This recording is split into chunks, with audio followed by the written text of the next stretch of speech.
So today's topic is going to be on the signs of miserly weakness, Karpanya dosha. So please help me. I surrender unto you as a disciple, and in this regard, please help me so that what is my best course of action. Only after that surrender, Krishna is considering him as a student, Arjuna as a student, and the relationship between the Guru Sishya is happening between Arjuna and Krishna. So the teachings began at that point of time. So the first teaching of Bhagavad Gita is to Arjuna is, you are not this body, you are a spirit soul. So that is the first teaching. So many of us, Arjuna was put into the state. He was acting. Arjuna is a very elevated devotee. He doesn't need to be like that. But it was orchestrated that Krishna really put him into that sort of a situation where he is representing every one of us. We are all subjected to material defects. And Arjuna was acting in that platform that he was in a bodily conception. He saw his relatives, his teachers, his friends, everyone he has to kill when that challenge was given to him. So he was in the confused state, and the lesson what he is getting from Sri Krishna is that you are not this body. You are a spirit soul. That is where the first lesson is starting from Krishna.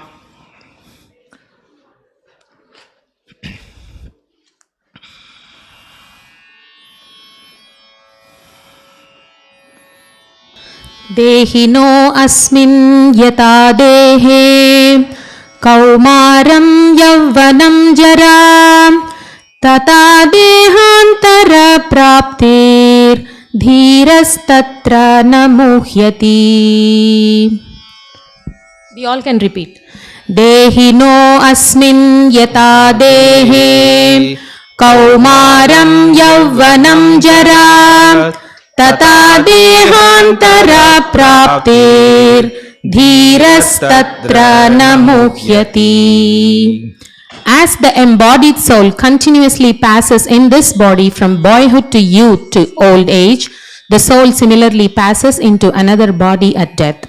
A sober person is not bewildered by such a change. So this brings the question that if I am not this body, if I am a spirit soul, what happens to my body? So we can see in this picture on the right that it is representing a child. The body is constantly changing. A child is getting transformed into a boy, and from a boy to a youth, and from a youth, young adult, and then to a middle-aged person, and then gradually the old age kicks in, and similarly the soul moves from one body to other at the time of death. So here it says, as the soul continuously passes in this body, we have seen that from this body is not the same as I was born like that. I was a small child, infant child, and as progressively an young adult, and then at one point of time I grow, age. So a lot of transformation is happening in the body. And this body is the one which is changing, but the soul, Krishna says, I am the spirit soul which resides inside this body, is the proprietor of the body. The body is changing, but the soul is not changing. That is the soul that I belong to. When we say that, who are you? We have to say, I am a spirit soul. I am in this body.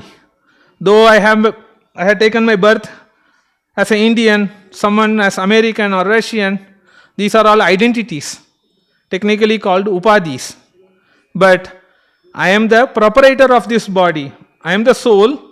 The soul is residing in this body, and the body is changing, constantly changing, as shown in this picture.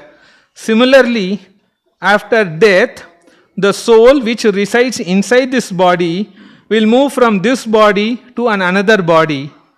So how is this happening? This is happening through a superior arrangement by the laws of nature. So we'll go through how this process works. So the body is the only thing that is changing and the soul is constant. It remains as it is without any change. So let's take the difference between, what is the difference between a living body and a dead body? So both bodies are available. Let's assume when you see in a situation that there is a living person there and next to that is a dead person, but what is the difference between the two? The difference is the presence of the living force. The living force, if you see in this image, the upper image which shows the presence of a living force, which is the soul, whereas in the dead body that is not there. If someone goes and kicks or slap a living person, that person will move, even if he's not. If he's a very soft natured person, for his safety he tries to move. But if he tries to do the same thing to a dead person, he will remain as it is. There is no response from the dead person. So we cannot take advantage over that. But that is the difference between the presence of a soul existing in the living person and the soul is absent in the dead person. So this soul